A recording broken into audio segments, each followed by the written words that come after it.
Hi, everybody. Jason here. Welcome to the Wednesday Instagram Live broadcast from Tablas Creek. I am going to be joined by Beth Novak Milliken of the famed Spotswood Winery in Napa Valley today. I am super excited to talk to Beth. She's great. Spotswood is an incredible pioneer in so many ways, not just in the wines that they make, but also in a lot of the sustainability things that they do, both in terms of farming practices and then in addition in terms of a lot of the kind of social justice pieces, community-minded pieces. So she's amazing. Can't wait for you to meet her. But as usual, while we are waiting for people to join, I'm going to give you just a few pictures to show you what's going on at Tablas Creek right now. It is kind of sunny and warm. This is not normal December weather. We would expect it normally to be raining a lot in December.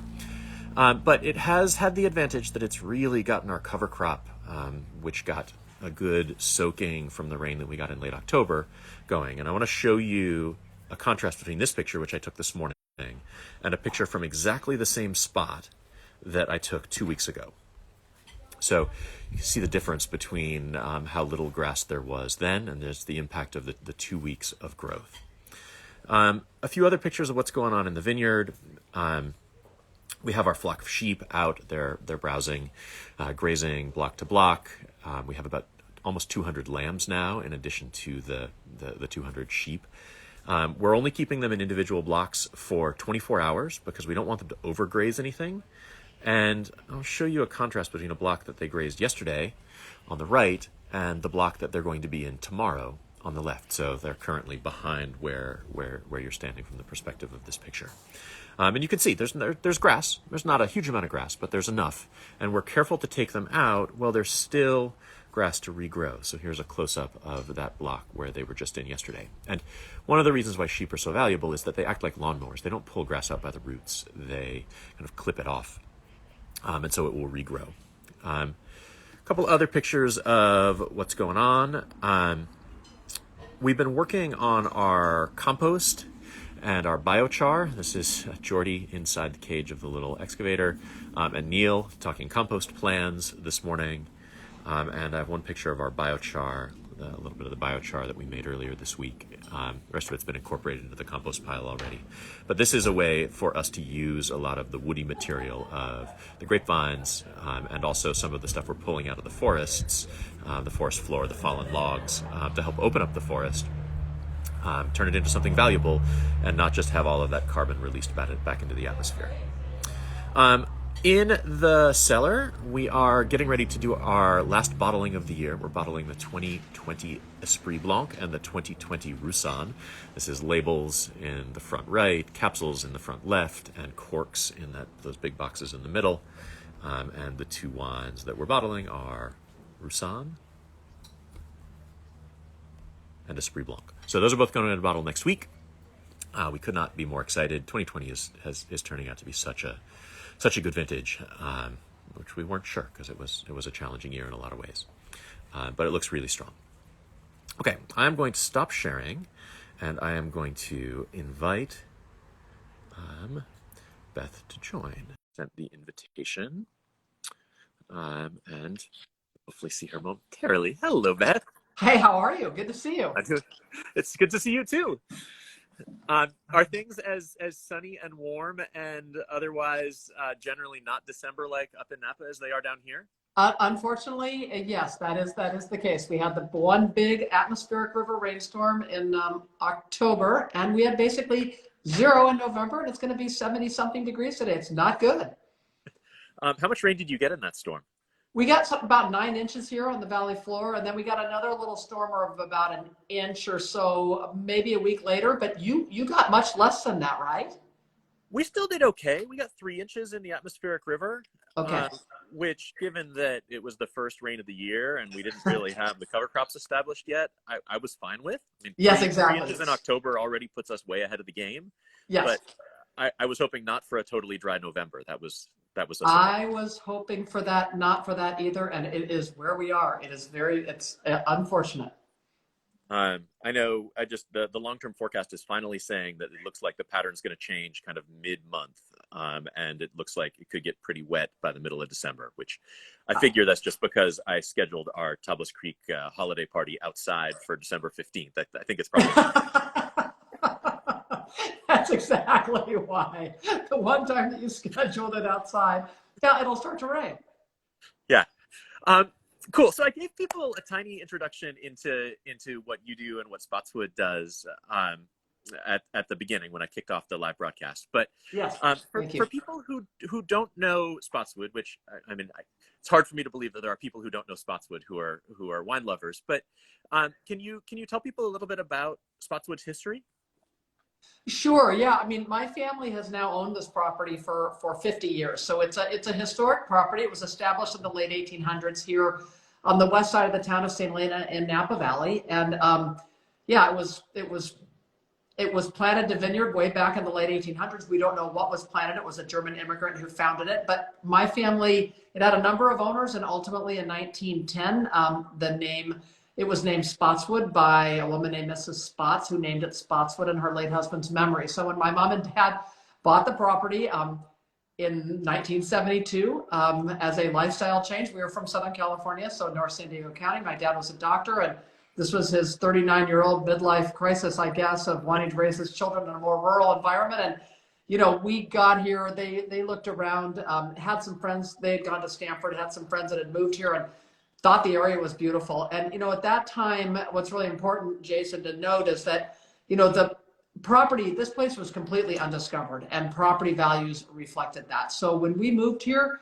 you know, land was $4,000 an acre, right? Today it's 400,000 to start. So the only reason that we're here is because my parents, by pure luck, they knew nothing about grape growing or winemaking. This was purely a lifestyle move. They needed a house big enough for 5 children, of which I'm one of 5. My dad wanted to drive a tractor, and my mom loved to garden. So they were lucky enough to chance upon this old estate called Spotswood, which we bought. And then, you know, we replanted the old vineyard. By then it was post-prohibition vines. So it's a 45-acre property, and out in the vineyard there was a Petit Syrah, Napa Gamay, French Colombard, and Green Hungarian. So the old Napa Valley varietals. Took those out, planted the vineyard to sort of 10 acres each of Sauvignon Blanc and Zinfandel, and then about 20 acres of Cab in the back. And then my dad had to go back to work as a doctor because he was spending a lot and earning nothing. And then when he was just 5 years after we moved here in 1977, he died unexpectedly of a heart attack. And my mom was left a widow with the property and all of us, the 5 kids. And so ultimately, she continued to sell grapes, added the Duckhorns and the Schaefers were buying fruit from us, and were good family friends, and knew that my parents' shared ambition had been to make wine from the estate, and they encouraged her. And so our first vintage of Cabernet was 1982. And so this was, you were a kid, right, when your parents Yes. bought the property and moved to Napa. So Exactly. you grew up around this. Did you think as you were growing up that this was going to be your future, or were you imagining something different at the time? I was imagining something completely different. So, you know, my dad died when I was a junior in high school. I thought, oh, maybe I'll do medicine. And his friend said no. I went to UCLA because I wanted to go to a school that had as many people in one classroom as I had in my whole St. Helena High School class. And I got that. And then, you know, actually what happened is that and we didn't have a wine business then, right? I graduated college in 83, so you can do the math. And we didn't start making wine until 1982, and that first vintage was not released until 1985. So there was never an idea in my mind when I went off to college that I would be somehow in the wine business. I spent my junior year abroad in Salzburg, Austria, of all places, but when you live in Europe, you somehow think you're sophisticated, even though I can assure you I was not. And I could legally drink, which I can assure you I took advantage of. And somehow or another, I started to think that wine was interesting. And as you said, you know, you're around it. I mean, I had very, you know, stunning jobs like, a tram girl at Sterling. But then once I was 21 years old and I did come back from Europe, I did work in the Cuvées on tasting room one summer. And a man named Paul Wagner was my boss, and he was great. And so he really helped out with wine education. So when I graduated UCLA, I knew I wanted to be back in Northern California. I'd always wanted to live in San Francisco. I was never coming back to St. Helena, my hometown. That was never on my radar. So I got a job working with a wine brokerage in San Francisco, and that was a pretty exciting time. You know, Stars was there, and of course Chez Panisse had been open for a while, and things were happening, right? And the Vintners Club, there were great wine tastings, and anyway, it was an exciting time, and I really got interested in wine. And then in 1987, my mom gave me a call. At that point in time, and I had met the man who's now my husband. He's been that for 30 some odd years. We were living in sin, as my mom used to like to remind me, in San Francisco. And she gave me a call one day and said, "Would you like to come and help me out?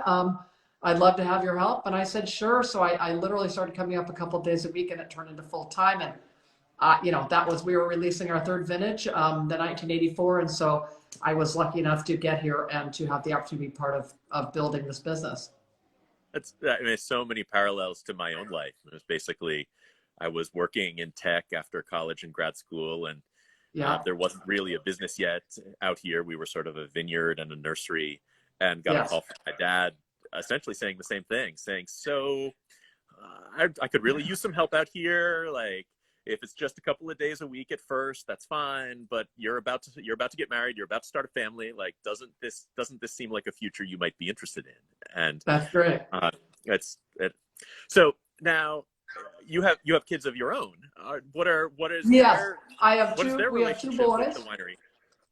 You know, we have two boys. They're now 22 and 20. Our 22-year-old is in Australia at university, and thankfully that's where he has been. And although we haven't seen him in a long time, he's been doing really well there. And then our younger son is at Walla Walla under doing their enology and viticulture program, but letting me know very clearly that he wants nothing to do with the wine business or grape growing business right now. And I am strongly encouraging him to get out of it, to finish this program and then to go do something else. So, you know, like me, I mean, they've been raised in and around it.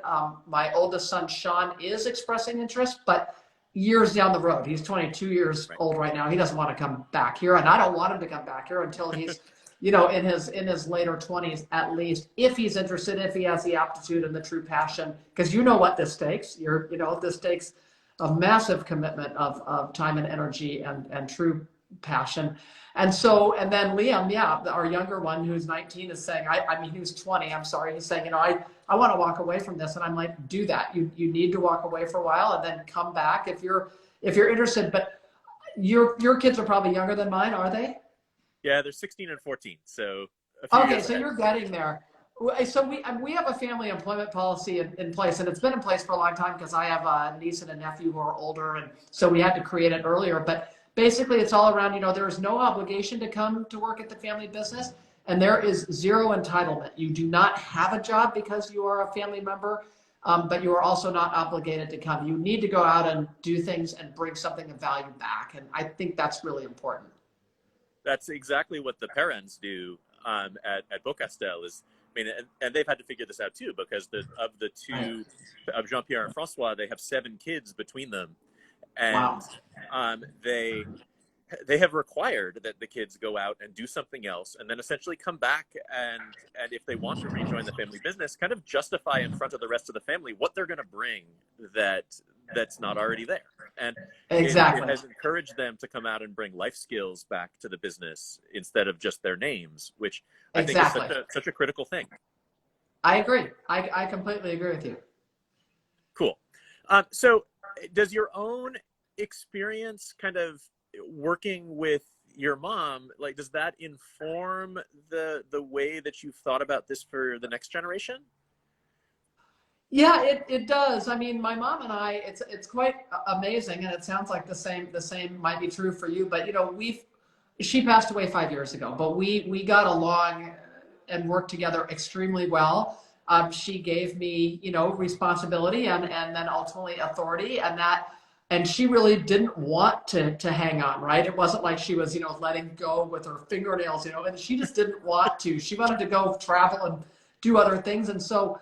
You know, I look at that and I think it's a really good example, because we are all mortal. We all do need to step aside at some time and do it really well, and do it graciously and gracefully. And so I look at that and think, yeah, I will welcome that day. I mean, and right now, I mean, I'm president and CEO. I'm running the business day to day, and even before my my kids or some of my nieces and nephews, because there's others. There's 5 others in that sort of same age bracket as my kids who knows if they will or will not be interested, right? We don't know.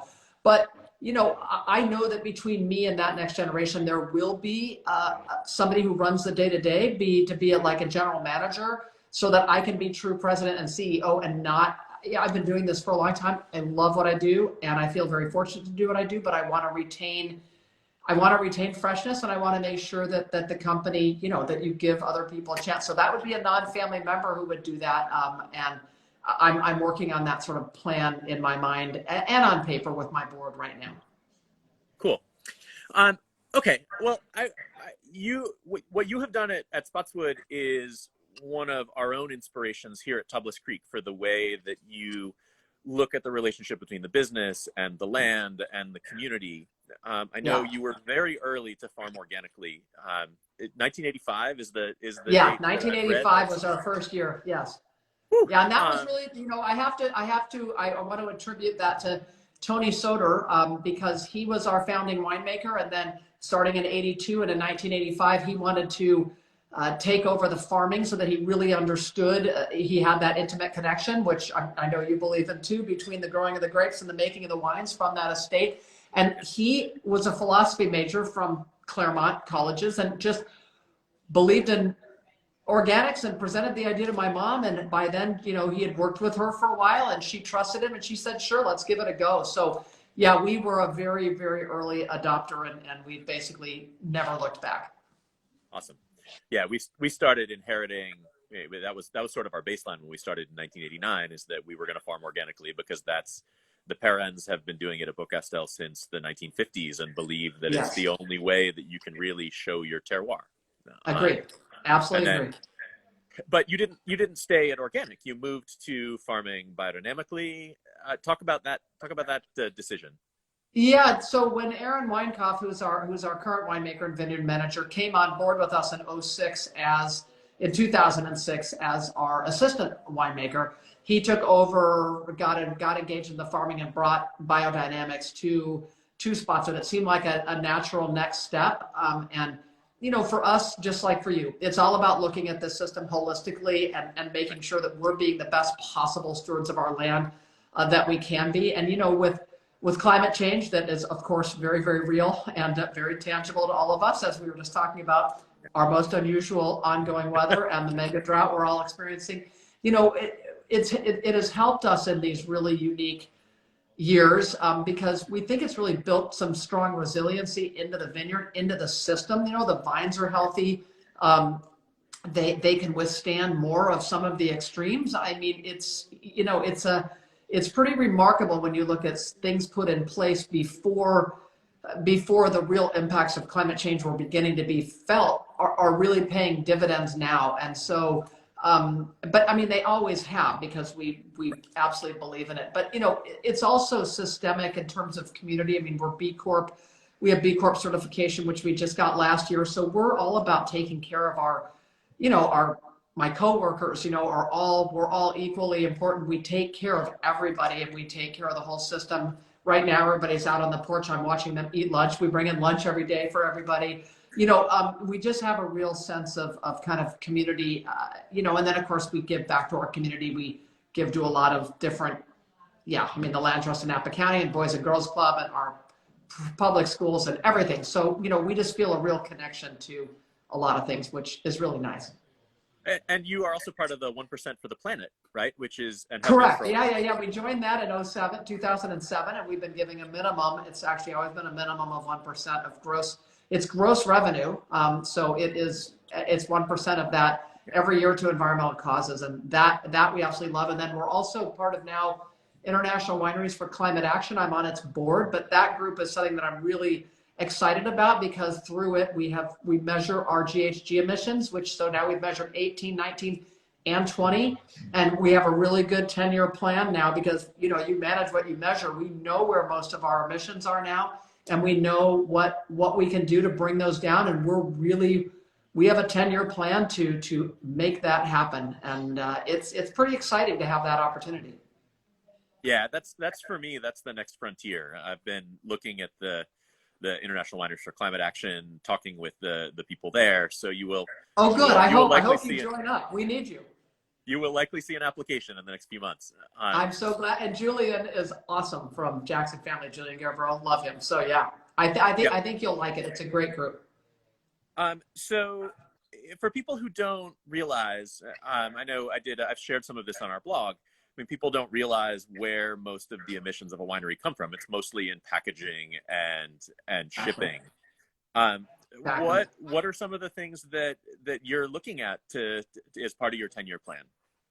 So with our 2020 vintage, which we expect to bottle a 2020 Cabernet because our grapes were in before the glass fire, luckily.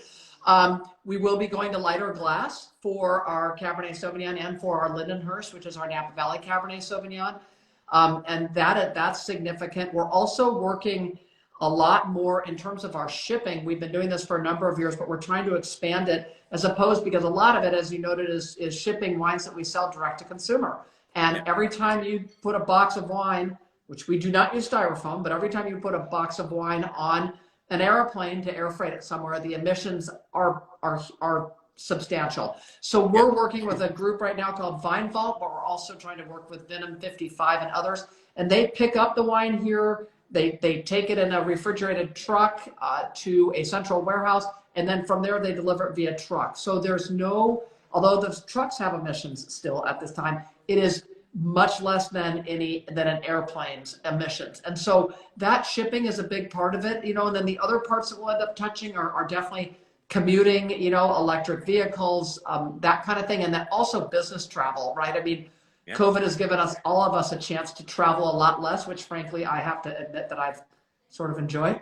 And we can't, the days of us just being able to jump on a plane and go where we want we have to be really thoughtful about that now, because every time we jump on a plane and do that, we're burning emissions that we don't have to burn anymore. Yeah, I was actually just talking about this today with Neil, who's our winemaker. It's like about how much higher we feel like the bar has gotten for us to need to jump on a plane and go somewhere. That the rewards have to be huge and the alternatives have to not exist in order for it to feel like it's worth it. Agreed. We are with you. And then the other thing we're trying to do, this won't decrease emissions, but there's a wonderful book, and unfortunately it's in my office, I don't have it here, but a book that was published by a woman named Kimberly Nicholas called Under the Sky We Make. And we actually bought, our goal is to inspire change as well as to be the change. So we actually bought 2,000 copies of this book, and with some really nice messaging, we shared that with top members of our mailing list. And it's been interesting to see. Most of the feedback has been very positive. There have been a few people who have thought that it was a political statement or that clearly don't believe in climate change. And so what that's opened up is an opportunity to write back and say, this is not a political statement on our part. This is what we live day to day. And since 2002, we've known that was the first time we had real heat during harvest. And, we've known that a change is afoot and that we're living in a climate change. And these are the business investments we've made to address it. So this is very real for us. This is not a political discussion. This is, the expenses that we've all undertaken to address climate change are significant. And so it's important for people to understand that. Yeah, I feel like certainly anybody who has lived through the last 5 vintages in California, like the realities of climate change are so evident and so threatening. Between fire and smoke and drought and heat. There's every year it's like, we've never seen this before. Exactly. You're having the exact same thing. And it's, parallel to that, I used to think, and here you are in a family business, that, the hardest thing, I'm second generation, and I thought, the hardest thing about perpetuating this as a multi-generational family business will be estate planning. But you know what? We know the players. We can figure that out with enough hard work, right? Like my mom and I did and my family did. But climate change, I think, is our biggest threat, right? To successfully being able to continue to farm and make the wines that people have come to expect from us and the wines that we wish to make from this piece of ground. It used to be that having all of our eggs in this sort of St. Helena and Napa Valley basket was perfectly, that was sane. That made sense. And now we're realizing, wow, we really need to, we need to look at cooler climate areas too, so that we can make sure that we're anticipating what's coming. And, there's a lot to this. It's so apparent, as you noted, so apparent. Yeah. And one of the things I think that helped me sort of change perspectives on this, whatever, not that I was ever doubting the severity of this, but something that clarified it for me was the observation that we really shouldn't be thinking about this as a drought, because a drought implies a temporary period where it's going to go back to some sort of normal at the end of it. I mean, we have not gotten significantly different amounts of rainfall over the last decade than we have gotten in average decades before that. But because of the higher temperatures and the fact that more of the rain in California or more of the precipitation in California is falling as rain instead of snow, Right. the net impact is that the soils are a lot drier, even with Absolutely. the same amount of precipitation. Yes. And so what we're looking at is maybe not even a new normal. Maybe this is a transition to something even drier and even hotter. In fact, almost certainly it's that. Absolutely. I would agree with you that it is, yes. So anyway, I think that's kind of a sobering thought for any of us who are It is sobering. I mean, if you for the things we need.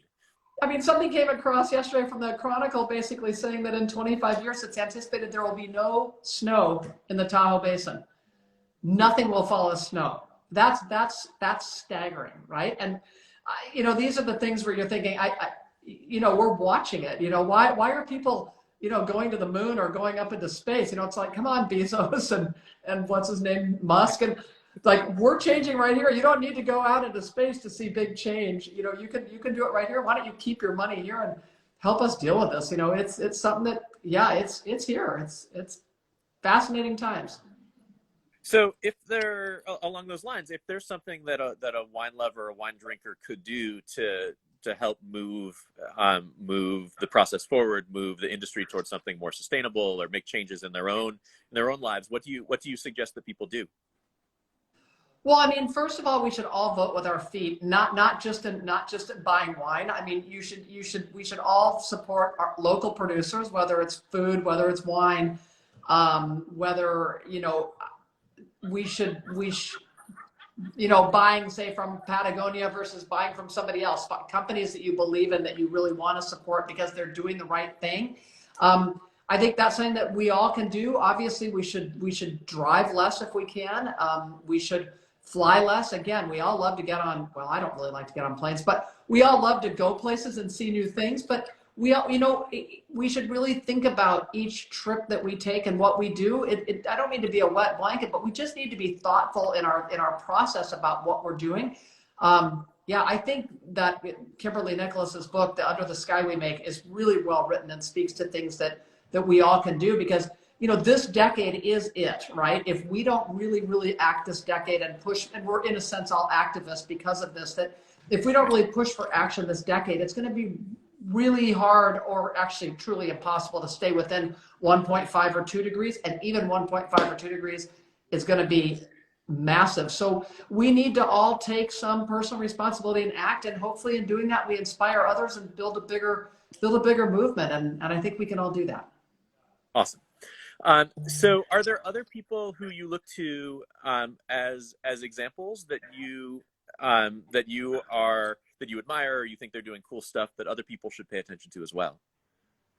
Well, probably my biggest hero is Yvon Chouinard of Patagonia, because I really do admire, from his book, Let My People Go Surfing, onto just how he operates.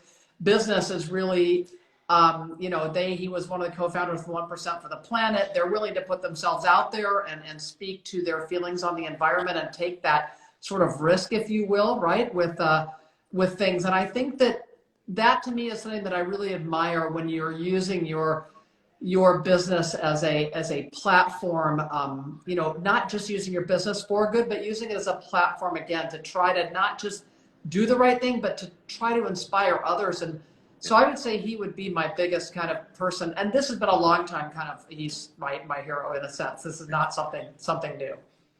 That's he's a big reason why we're one of the founding members of the regenerative organic certification In Yes. Patagonia is really put up most of the funding to get that up off the ground, and Yes.